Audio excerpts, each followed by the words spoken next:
के द्वितीय अध्याय के तृतीय वल्ली का 8वां मंत्र सुनते हैं। अव्यक्तात्तु परः पुरुषो व्यापको लिंग एव च यं ज्ञात्वा मुच्यते जंतुर्मृतत्वं च गच्छति।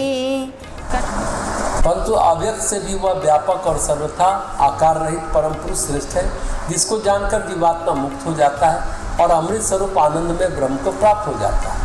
गीता प्रेस की व्याख्या कहती है, परंतु इस प्रकृति से भी इसके स्वामी परम पुरुष परमात्मा श्रेष्ठ है, जो निराकार रूप से सर्वत्र व्यापक है। गीता के 9वें अध्याय के 4थे श्लोक में यही बात कही गई है। जिनको जानकर यह जीवात्मा प्रकृति के बंधन से सर्वथा मुक्त हो जाता है और अमृत स्वरूप परमानंद को पा लेता है। अतः मनुष्य को चाहिए कि वह इस प्रकृति के बंधन से छूटने के लिए इसके स्वामी परब्रह्म पुरुषोत्तम की शरण ग्रहण करे। यह बात भी भगवद गीता के 7वें अध्याय के 14वें श्लोक में कही गई है। परमात्मा जब इस जीव पर दया करके माया के पर्दे को हटा लेते हैं तभी इसको उनकी प्राप्ति होती है, नहीं तो यह मूढ़ जीव सर्वथा अपने समीप रहते हुए भी उन परमेश्वर को पहचान नहीं पाता। इस मंत्र में यह बताया गया है कि प्रकृति से भी परे है परमेश्वर, क्योंकि प्रकृति कर्म से बंधती है और कर्म से बांधती है। बांधती है यह तो समझ में आता है, लेकिन प्रकृति बंधती क्यों है, इस पर अगर विचार करें तो अगर प्रकृति कर्म से नहीं बंधती होती तो क्या असुर पूरी धरती के समस्त वातावरण को बंधन में नहीं डाल देते। तो प्रकृति भी कर्म से बंधती है।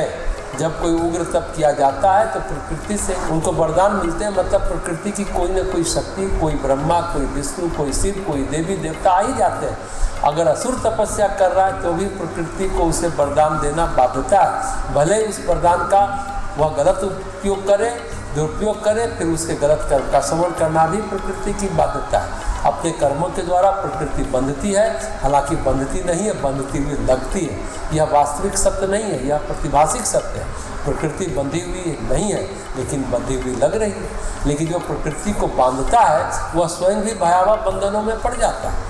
आपने उल्टा पुल्टा करके कुछ हासिल कर लिया और आप सोचते हो कि हमने तो ये कर लिया, दरअसल आप अनुचित करके अपने पुण्य को, अपने तप को नष्ट करते हैं। 2 उदाहरण से इसे समझने की कोशिश करते हैं, एक गांधारी का और एक महर्षि उतंक का। जब भगवान कृष्ण महाभारत युद्ध के अंत में गांधारी से मिलने पहुँचे तो गांधारी ने पूछा कि हे कृष्ण, क्या तुम युद्ध को रोक सकते थे? कृष्ण ने कहा हाँ मैं रोक सकता था। फिर क्यों नहीं रोका? कर्मफल की व्यवस्था नहीं रोका। जिसको जहाँ जाना था और जाना चाहिए चला गया। अब वो गांधारी जो अनेक जन्मों से सिर्फ भक्ति कर रही थी, आंखों के सामने पट्टी बांधकर कठिन तप कर रही थी, एक बार पट्टी खोली दुर्योधन को नंगा देखने के लिए ताकि उसका शरीर वज्र का हो जाए। अब उस गांधारी ने कृष्ण को श्राप दिया, तुमने हमारा वंश नष्ट किया, उसी विधि से तुम्हारा वंश भी आपस में लड़ लड़कर समाप्त हो जाएगा। कृष्ण फिर मुस्कुराए, बोले माता उसकी यही नियति है, वे लड़ लड़ कर ही मरेंगे, लेकिन आपने अपने तप की शक्ति को, जिस शक्ति से, जिस सामर्थ्य से आपको अमूल्य लोकों की प्राप्ति हो रही थी, आसक्तिवश आपने उसको नष्ट कर दिया। ये कृष्ण ने कब कहा? श्राप देने के बाद। दूसरा उदाहरण, उतंक मुनि राजस्थान के रेगिस्तान में तपस्या कर रहे हैं। भगवान कृष्ण वहाँ पहुँचे तो उतंक ने कहा कि तुमने इतने बड़े बड़े महारथियों का और इतने बड़े बड़े प्रतिभाओं का तुमने विनाश कर दिया, पूरे युग का ही नाश कर दिया, मैं तुमको श्राप देता हूँ। तभी कृष्ण बोलते नहीं मुनि आप रुक जाइए, मुझे कोई श्राप प्रभावित नहीं करता है। हाँ आप जिस तप से ज्ञान की ओर बढ़ सकते थे वो आपका नष्ट हो जाएगा, इसलिए आप ठहरिए। सोचने की बात है, यह बात उन्होंने गांधारी को नहीं कहा, गांधारी को भी कह सकते थे। जब कृष्ण से ऋषि व्यास ने पूछा आपने ऐसा क्यों किया, तो कृष्ण ने कहा माता गांधारी में अहंकार के साथ आसक्ति भी जुड़ी हुई थी, उतंक में केवल अहंग ही शेष रह गया था। उनके अहम को नष्ट करने के लिए भगवान ने एक काम और किया, कहा हे मुनि आप तपस्वी हैं, श्रेष्ठ हैं, आप ज्ञान की ओर बढ़ सकते हैं, आप चाहे तो आपके सामने एक अवसर है, मैं इंद्र का आह्वान करके कहूँगा कि आपको अमृत का पान कराएं ताकि आप स्वस्थ, सुखी और इत्मीनान पूर्वक शांति से तपस्या कर सकें। उसी समय उन्होंने इंद्र का आह्वान किया और कृष्ण के आह्वान पर इंद्र आए चांडाल का वेश धारण करके। अब उतंक मुनि से कहा कि आप प्यासे हैं, क्या आप जल का पान करेंगे?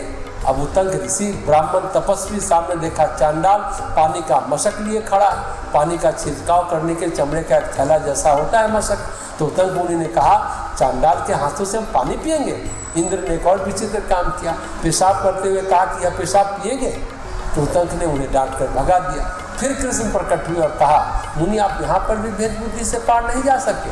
आप यह नहीं समझ सके कि ब्राह्मण और चांडाल एक ही हैं। आप यह नहीं जान सके कि जल और पेशाब में कोई अंतर नहीं है। आप उस अमृत पान से वंचित रह गए जो आपको इंद्र देना चाहते थे। लेकिन मैं आपके लिए व्यवस्था कर रहा हूँ। जब आपको धूप लगेगी, जल की इच्छा होगी, तो आपके ऊपर मेघों की छाया होगी और मेघ वृष्टि करके आपको जल प्रदान करेंगे। तब से राजस्थान में गर्मी के दिनों में बादल आते हैं और सो कहते हैं उतंक मेघ। ये उदाहरण इसलिए दिया गया कि प्रकृति से भी परमात्मा श्रेष्ठ है। और ध्यान रखने की बात है कि प्रकृति बंधती हुई प्रतीत होती है लेकिन बंधती नहीं है। लेकिन जो प्रकृति को बंधन में डालने का प्रयास करते हैं, वो विशालकाय होते हुए भी अपने पुण्य और तप को क्षीण कर देते हैं।